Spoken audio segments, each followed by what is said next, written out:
Sometimes the best revenge is no revenge at all. Just silence and rising so high that they can't even recognize you anymore. Let me hit you with something straight out of the gate. You don't get someone back by chasing them. You get them back by becoming someone they never saw coming. Not out of anger, not out of bitterness, but out of pure, unshakable transformation. That's what flips the script. That's what brings them back. Not with ego, but with regret burning in their chest. Hey folks, my friends, I want you to picture this. Imagine you're standing in a desert. Cracked ground, dry wind, nothing in sight. This is how they left you. As if your presence didn't matter, like your love was disposable. Now they expect you to chase them across that desert, dying of thirst just to be seen. But here's the twist. They don't realize you've already found water. You've built your oasis. While they were lost in illusions, you were planting seeds. While they were seeking attention, you were building your presence. One day, when they return to that same desert, expecting you to still be there, they'll find nothing but your footprints walking away. That's what we're building in this video. A version of you that no longer needs closure, no longer begs, no longer explains. Because the truth is, the more you explain, the less they feel. That's a hard truth, but let it wake you up. If your words could have saved it, it wouldn't have broken in the first place. You don't need more words, you need more presence. You don't need more pleading, you need more power. And that power doesn't come from faking strength. It comes from building it quietly, daily, and relentlessly. People think they win when they leave you on read, when they ghost you, when they pretend they've moved on. But what they don't realize is that you just got activated. A storm doesn't scream, it gathers. And that's exactly what you're about to do. Not react, not chase, not crumble. You're going to become the kind of person who doesn't need to get them back because they'll come back on their knees, wondering how they ever thought they could leave. Here's a bit of fun for you. Remember how they thought you'd be broken forever? That you'd cry, collapse, spiral, jokes on them. You're not falling apart, you're falling into place. Because from this moment forward, you're not the one who waits. You're the one who walks. So, I want you to stay with me, because what I'm about to share next is going to light a fire inside your chest that doesn't burn out. This is more than a video. This is your turning point. Drop this in the comments right now so the world knows what's coming. I am the storm. Say it, show it, become it. Like this video, hit that subscribe button and stay with me because they're about to realize they lost the one thing they can't replace. Number 1, the more you say, the less they feel. The louder you try to explain your worth, the more they start to believe you don't have any. Let that sink in for a second. If you've ever poured your heart out in a message that got ignored, if you've ever sent paragraph after paragraph, trying to make someone understand your pain, and they still walked away like it was nothing, you already know the truth of this quote. My friends, sometimes it's not the silence that hurts. It's the echo of your own voice bouncing off someone who stopped listening a long time ago. Imagine this. You're on stage, spotlight shining, crowd full of people, but nobody's clapping, nobody's looking. You're dancing, shouting, explaining, performing, but the more you try to be seen, the more invisible you become. That's what it feels like when you keep talking to someone who emotionally disconnected the moment they stopped respecting your presence. And yet, we keep talking. We keep trying because we think that maybe, if we say the right thing, they'll remember we mattered. Maybe if we open up more, they'll finally care. But here's the cold truth. They don't remember you because of how much you said. They remember you because of how much they felt when you went quiet. That's where real power begins. Not in the message you send, but in the message you stop sending. You might be asking yourself, But if I don't speak, won't they forget me? No, in fact, it's the opposite. When you go silent after giving someone everything, your absence screams because they were counting on your emotional dependability. They were used to you checking in, chasing, cracking your own dignity, just to keep the connection alive. And when that pattern breaks, when you stop explaining, stop proving, stop asking, they feel it deeply because now the performance is over. And now they're left sitting in the silence you used to fill. It's scary, right? To say nothing, to resist that impulse to reach out, to explain, to send one more message. It feels like losing, like giving up, like surrendering to silence. But it's not. It's strategy. It's detachment. And it's the exact move they never expected you to make. Because here's the lie you've been fed your whole life, that love has to be proven. That people will only come back if you show them how much you care. That being real means bleeding in front of them. But Stoicism teaches us something different.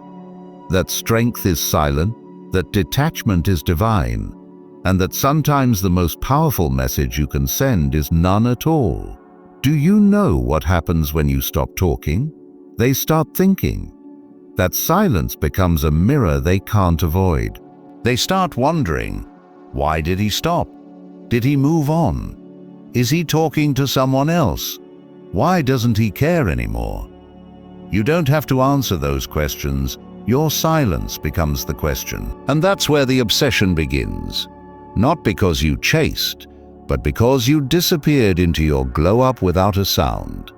Let's be honest, it's not easy. It's hard to resist that urge, to not respond to the late-night texts, to hold your ground when you see them post something that stings, to stay calm when your heart is screaming. Reach out. But here's the thing. Your heart is healing, not begging. And every time you hold your silence, you are retraining your nervous system to choose peace over panic, value over validation. This is where the shift begins. This is where they start to feel what you've been carrying. Not because you explained it to them, but because you took it back from them. Let me ask you something. When was the last time you let yourself be powerful in silence? When was the last time you let your actions do the talking? When was the last time you walked away, not to punish them, but to protect your peace? Because let me tell you something. When they come back, and they will, it won't be because you said the perfect words. It will be because they felt the weight of your silence, and they weren't ready for it. It will be because you stopped giving them the luxury of your energy, your availability, your emotional investment. It will be because you did what most people never do. You grew in silence. There's a reason wolves don't beg. There's a reason lions don't explain. And there's a reason your silence, deliberate, grounded, unapologetic, makes more noise than anything you could have said.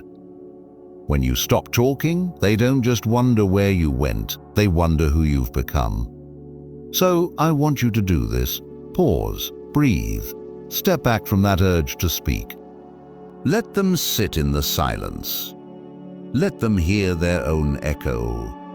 Let them replay every word you once said and regret not listening. This isn't about revenge. This is about self-respect. This is about becoming the kind of person who doesn't need to be loud to be remembered. Write this in the comments right now. My silence has power. Say it so you feel it. Show it so they see it. Prove it by never having to prove it again. And stay with me because next, we're going to talk about how to stop proving your worth and start becoming it. That's the shift that changes everything. Number 2. Stop proving your worth. Start becoming it. A lion doesn't have to tell you it's a lion, it just is. And the jungle listens. Let that sink in, my friends. Because right now, someone out there is ignoring your texts, pretending like your presence meant nothing. acting like they've leveled up just because they left you behind. And I know how badly you want to prove something to them, to the world, to yourself, that you mattered, that you're worth loving, that they made a mistake. But let's be brutally honest for a second. When you try to prove your worth to someone who's already devalued it, you're handing them the power all over again. That's what most people do after a breakup. They hustle for validation. They post fake happy pictures. They pretend they've moved on just to trigger a reaction. But underneath that, they're still bleeding, still trying to be noticed, still trying to get chosen. And here's the truth nobody tells you. If you have to prove your worth, they already forgot it. If you have to beg to be seen, you were already invisible in their story. So now it's time to rewrite the story. Not by talking about it, not by pleading to be understood, but by becoming the version of you they can't ignore, even if they try. Let me give you a metaphor. Imagine you're a diamond buried in the dirt. For a while you believed you were just the dirt because they treated you like it, because they overlooked you. But just because they couldn't recognize your value doesn't mean you lost it. They were blind. Now that you've been pulled from their life, they don't realize the pressure they left behind is exactly what's turning you into the version of you they were never ready for. You don't need to post more. You don't need to message more. You don't need to chase attention. What you need is evolution. Quiet, ruthless, unapologetic transformation.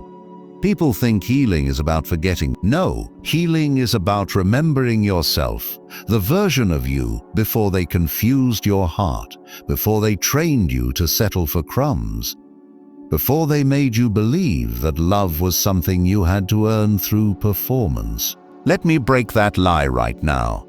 You were never supposed to perform for love. You were supposed to radiate it, live it, embody it. But if someone couldn't receive that, if they made you feel like you weren't enough, it doesn't mean you were lacking.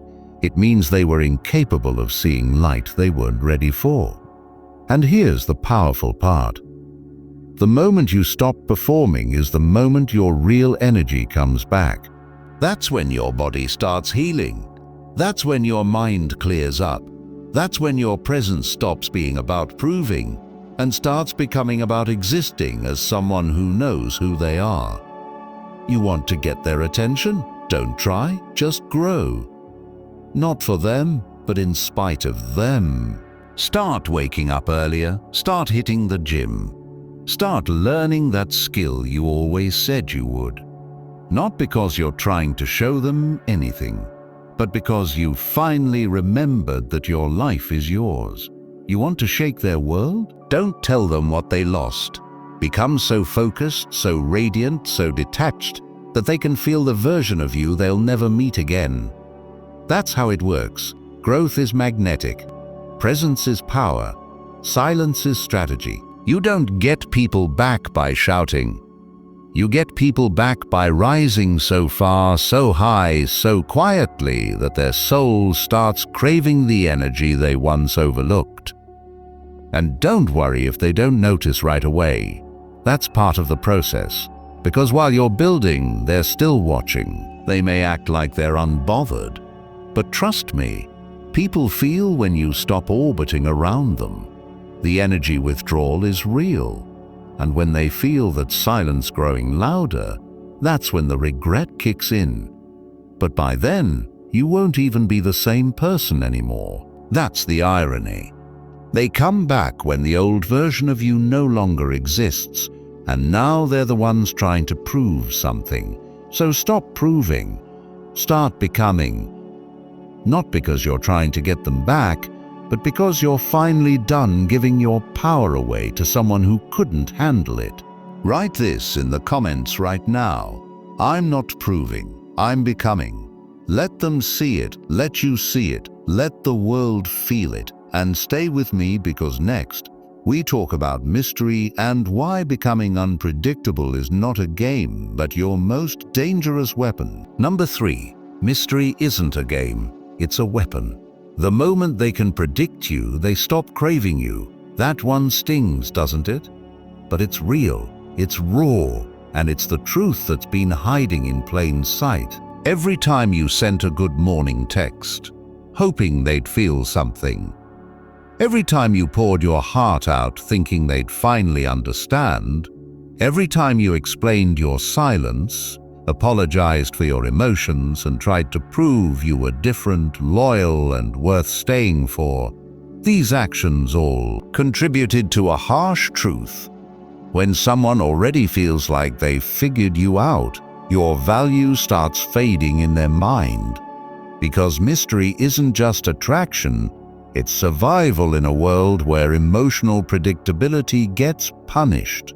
Let me paint you a picture, my friends. Imagine a candle burning in the middle of a dark room. When it flickers unexpectedly, when the light shifts, people look, they're drawn in. But if it burns steadily, always the same, eventually they stop noticing. It blends in. That's what happens when you give someone the same version of you every single time. There's no pull, no curiosity, no electricity. They stop wondering. And when the wondering stops, the wanting fades. But here's the kicker. Most people think being mysterious means playing games, ghosting, or being fake and manipulative. But that's not what I'm talking about. This is Stoicism. This is strategy. This is about learning the difference between being authentic and being emotionally available to someone who hasn't earned it. You want to shake their soul? Don't post quotes about how you're healing. Just disappear for a while. Don't explain what you're doing, who you're seeing, or where you're headed. Let your silence create the tension their comfort took for granted. Because right now, whether you know it or not, they're expecting a version of you that no longer exists. The one who always replies. The one who always reaches out first. The one who spills their heart when they should be holding their power. The one who's readable, predictable, safe. But when that version suddenly goes dark, when your rhythm changes, when your energy stops chasing, when your focus shifts inward, they panic and they won't show it directly. They'll pretend they're fine, but you'll notice subtle shifts. They'll start posting differently, fishing for your reaction. They'll orbit your stories, maybe even text you with a casual, "Hey, just checking it." But that's not curiosity. It's control dressed as care.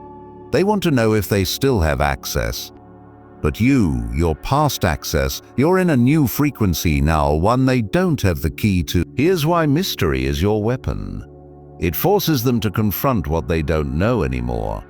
And people are obsessed with what they can't understand. If they knew every detail about your day, every thought in your mind, they'd relax. But now they can't because you stopped feeding the loop.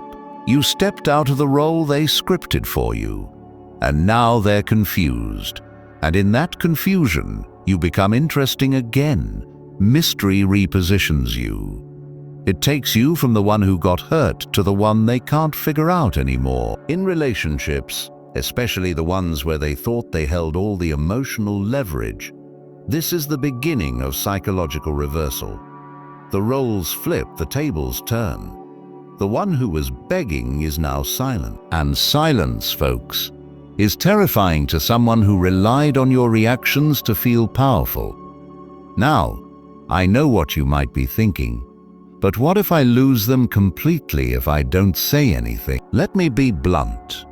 If someone can walk away from you just because you stopped explaining yourself, they were never really yours. What you're losing is the illusion of connection, not the real thing. And in return, you gain yourself, your mystery, your control, your energy. You become the story they can't close, the question they can't answer, the chapter that ended mid-sentence, and now they're flipping back through old pages, trying to figure out what they missed.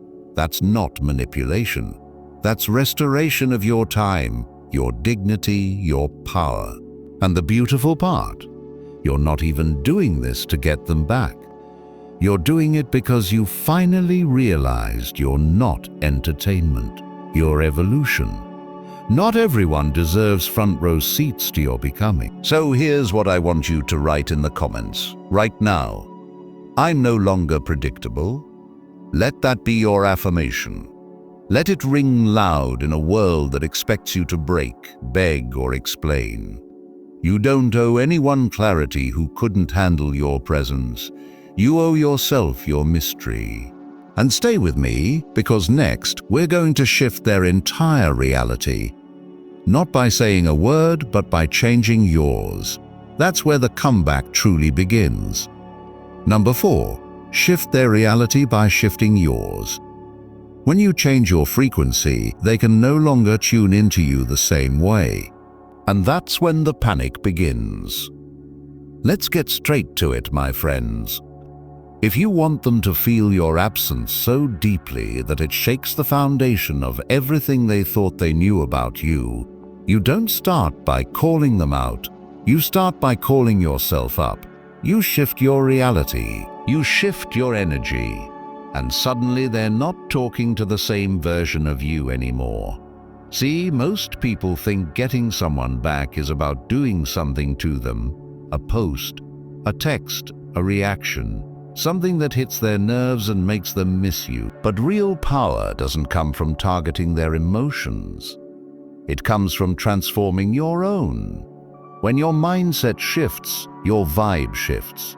And when your vibe shifts, you become unrecognizable to the one who thought they had you figured out. Let me paint you a picture. Imagine someone had a remote control to your emotions. Every time they pulled away, you reacted. Every time they posted something with someone else, you spiraled. Every time they ignored your message, you lost sleep. But one day, they pressed that button and nothing happens. No rage, no sadness, no over-explaining. Just silence, just stillness, just calm. That's not detachment. That's a recalibration of power. They start to wonder, wait, why isn't he reacting anymore? Who is he talking to now? Why doesn't he care? They don't understand that you didn't just step back from them. You stepped forward into you. This is where you flip their reality upside down. Because now, instead of feeling in control of your emotions, they feel out of control of theirs. That's the shift. Not loud, not dramatic, but internal, stoic, deep. And yes, it confuses them because their mind is still having conversations with the old version of you. The one who would have explained, the one who would have begged, the one who would have spiraled. But that version is gone. Archived, evolved, buried beneath the ashes of everything they took for granted. The hardest part? It's not doing the shift, it's holding it. It's resisting the urge to prove to them that you've changed. Because if you try to show them, it's not real yet, it's still about them. The power of this shift is that you're not doing it for them anymore. You're not glowing up to make them jealous. You're not healing to win them back. You're doing it because you're done living in a story where someone else decides your value. And when that becomes your truth, deep in your bones, you don't have to say a single word. That question doesn't get asked out loud. It shows up in withdrawal, in silence, in the sudden shift from warm and open to cold and confusing. But here's what you need to understand. This isn't about you being too much. It's about them not being ready to be seen. The deeper the connection feels, the louder that inner alarm gets. They start asking themselves, what if he sees my broken parts? What if he finds out I'm not as confident as I pretend to be? What if he sees the fear behind my flirting and doesn't want me anymore? So instead of getting closer, they disappear. Not because they don't care, but because they care too much, and now they're scared they'll be found out. That the real them won't measure up to the version of themselves they've tried to present. It's tragic, really. You're there offering something real, something honest, and they're running. Not from you, but from their own reflection in your presence. Marcus Aurelius once said, "If someone can prove me wrong and show me my mistake in any thought or action, I shall gladly change, for I seek the truth." But most people aren't like that. They don't seek truth.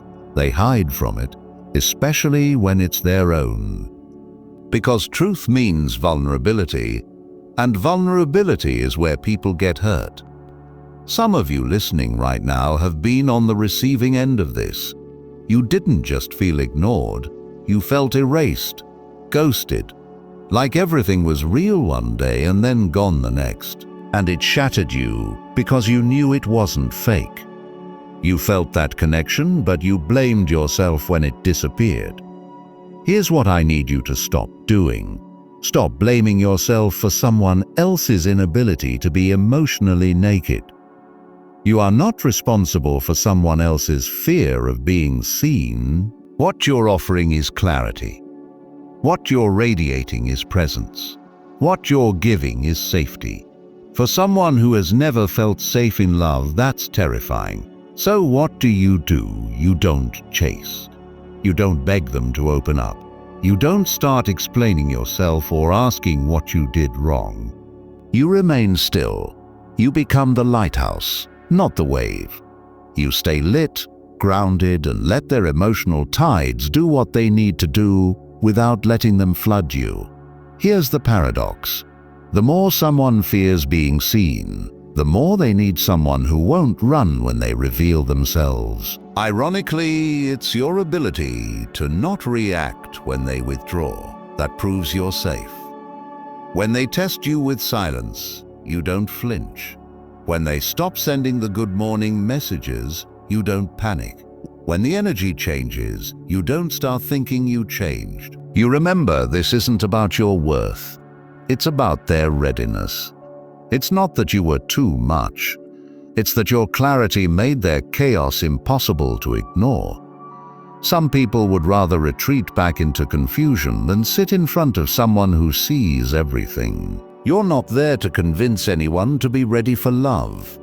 You're there to stay aligned with the kind of love you're ready to give. And that love starts with you. Drop this in the comments if you're done making their silence about your value. I am not the problem. Write it, speak it, show it. Your power lies in refusing to shrink just because someone else isn't ready to rise.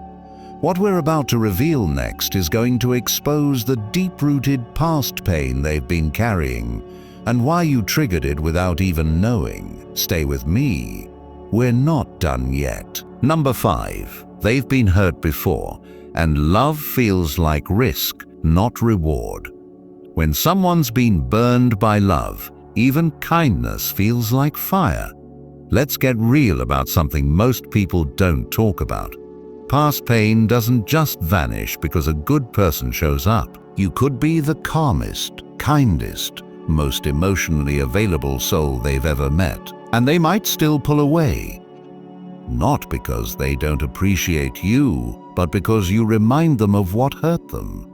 Yes, you become the trigger, not because you're toxic, but because you're real. Because the love you bring is the kind they once dreamed of, the kind they almost had, and the kind they lost. Now that same love feels like a risk, not a reward. Imagine a person who once reached out to touch a beautiful flame. It warmed them. At first it felt like home, but then out of nowhere, it burned badly. They were left alone, confused, shattered. Ever since, they've trained themselves to flinch at anything that feels too good, too deep, too warm. That's what happens when they meet you. That warmth, that presence, that honesty, it's familiar but scary. The last time they trusted something that felt that safe, they ended up wounded, and now even safety feels suspicious. It's why their behavior makes no sense. Why one day they're all in and the next they're distant. And it's not even the images, it's the energy. They're not seeing a person who's pretending to heal. They're seeing someone who no longer needs them. And that shakes their reality because For the first time, you're no longer emotionally available to them. Not because you blocked them, not because you cursed them out, but because you leveled up so far that they no longer recognize the frequency you're vibrating on, and they can't reach you anymore. Not because you moved away, but because you moved above. So let me ask you something. What do you do now knowing they're watching? Do you react? Do you post just to get their attention? Do you play games? No, my friend. You build. You stay silent and focused.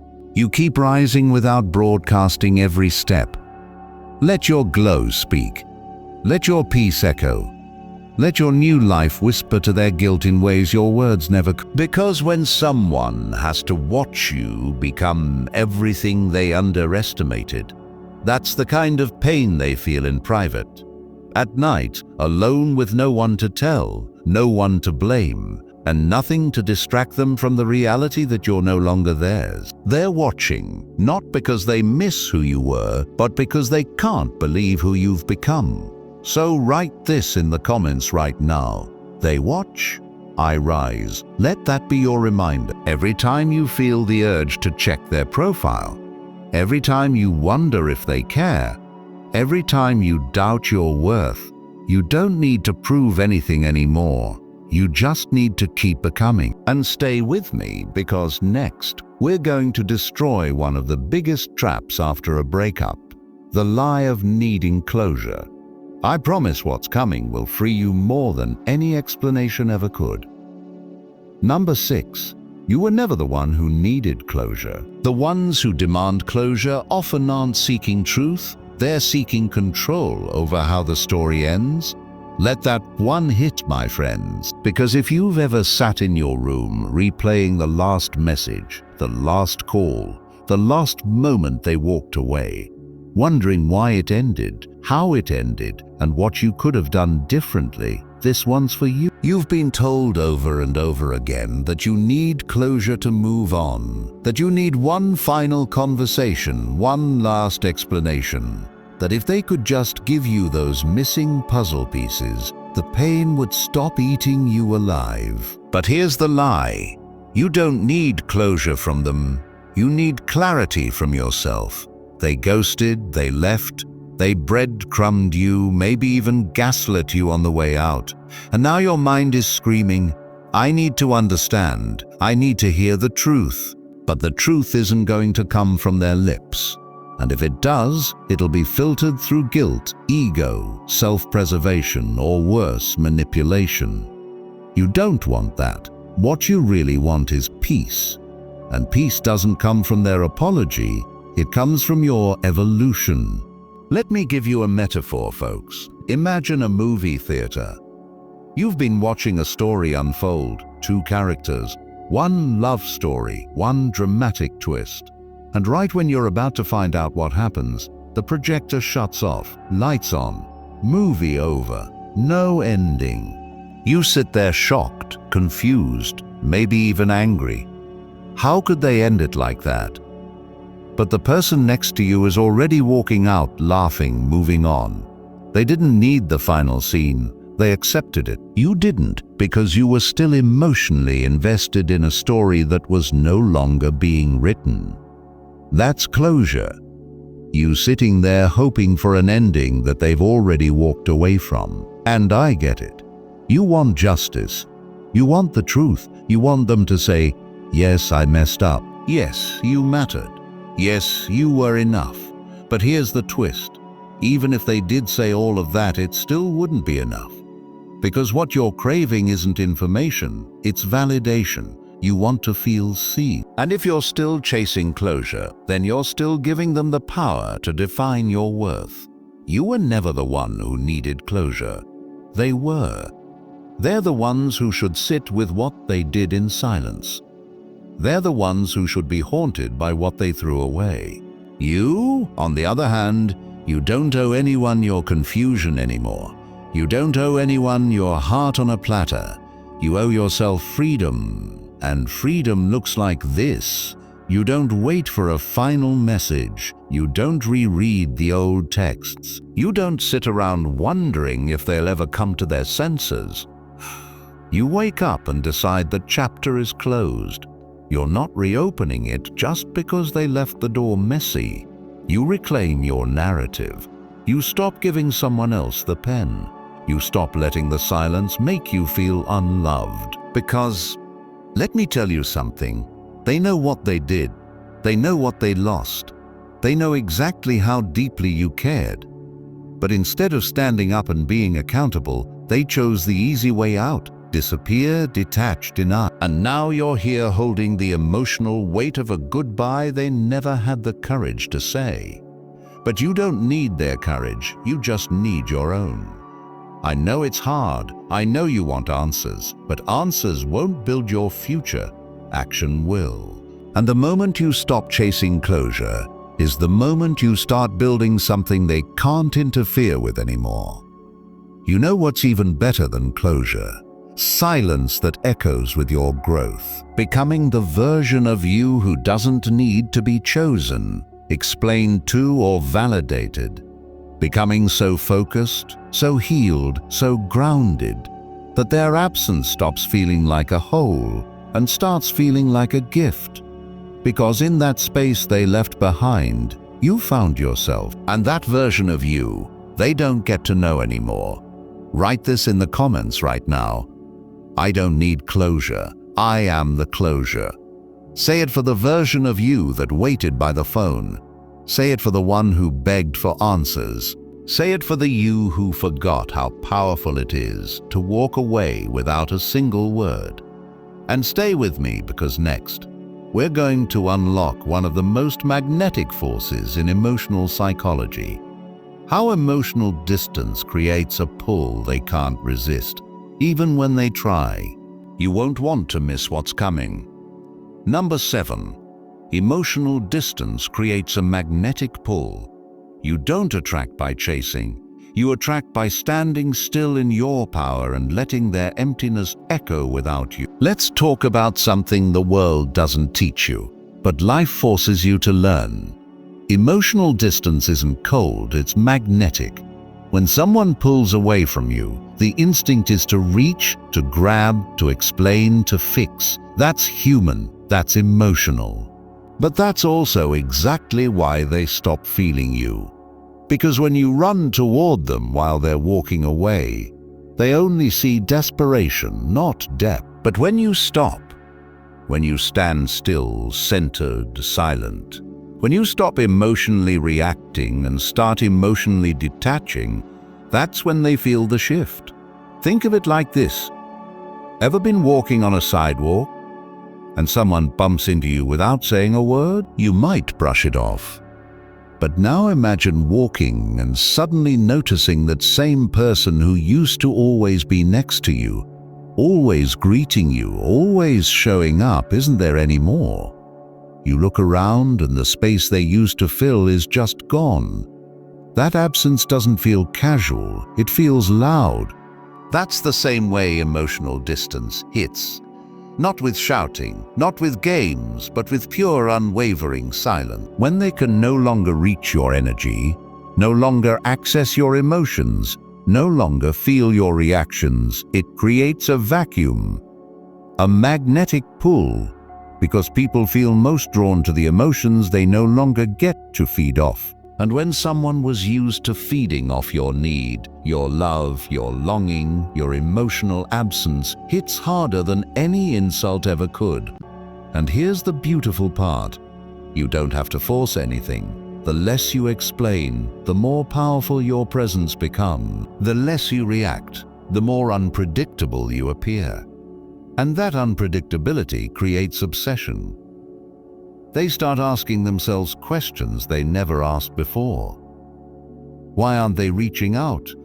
Have they moved on? Do they care at all? They're spiraling inside the space your distance created. But let's make something very clear. This isn't a game. This isn't about pretending to be distant to manipulate someone. This is about actually detaching, because you've realized your peace is more valuable than proximity. Because you're not trying to get them back. You're trying to get yourself back. When you start loving from a place of strength instead of need, you start attracting from power instead of pain. And that changes everything. You don't need to post stories to prove your glow up. You don't need to craft the perfect caption to show you've healed. Just exist quietly, consistently, and let your emotional absence say what your mouth no longer has to. Because emotional distance is not rejection, it's redirection. Back to yourself, back to your goals, back to the version of you that doesn't bend to be seen. And trust me, they feel it. They may not say it, they may not show it, but they feel it. And the moment their pride collapses under the weight of your silence, they'll come running back to the space you no longer occupy. But by then, you've outgrown. So, here's what I want you to do right now. Type this in the comments. My silence pulls, not pleads. Let that be your anchor every time you're tempted to reach out. Let that be your reminder that emotional distance isn't weakness, it's wisdom. And if this message hit deep, if this was the mirror you needed, then share it. Press the like button, subscribe, because this isn't just content. It's training for your comeback. Stay focused, stay distant, stay dangerous. Let's be honest. Most people haven't met a love that's steady. They've met passion that burned too fast. They've met partners who flattered them to get close and then collapsed when intimacy got real.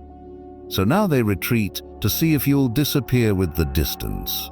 If you do, that confirms their fear. But if you don't, that changes everything. Imagine you're standing in a forest and they've gone quiet. No more footsteps, no more signal. You could scream, chase, or panic, or you could plant your feet, build a fire, and let the light of your stability guide them back. Not with force, but with consistency. When they look back, you're still there, calm, focused, alive. Not because you need them, but because you're whole with or without their approval. That's unforgettable. That's stoic. That's what changes the game. Not clever words or dramatic exits, but your refusal to abandon yourself just because someone else needed space. Marcus Aurelius once wrote, "Be tolerant with others and strict with yourself." That means you give them grace to figure out their feelings while you maintain your own emotional discipline. You don't spiral. You don't take the bait. You don't become a puppet pulled by attention or withdrawal. You remain. This is where most people fail the test. Not because they're bad people, but because they're addicted to reassurance. They need that good morning text, that emoji, that flirtation, and when it disappears, they crumble. Their peace was never real. It was borrowed from someone else's presence. But you're here to lead differently. You're here to show that love doesn't rattle you, that absence doesn't define you, and that silence doesn't unbuild the empire you've been constructing within yourself. Let me say this as clearly as I can. Their retreat isn't rejection. Their distance isn't disrespect. Their silence isn't proof that you failed.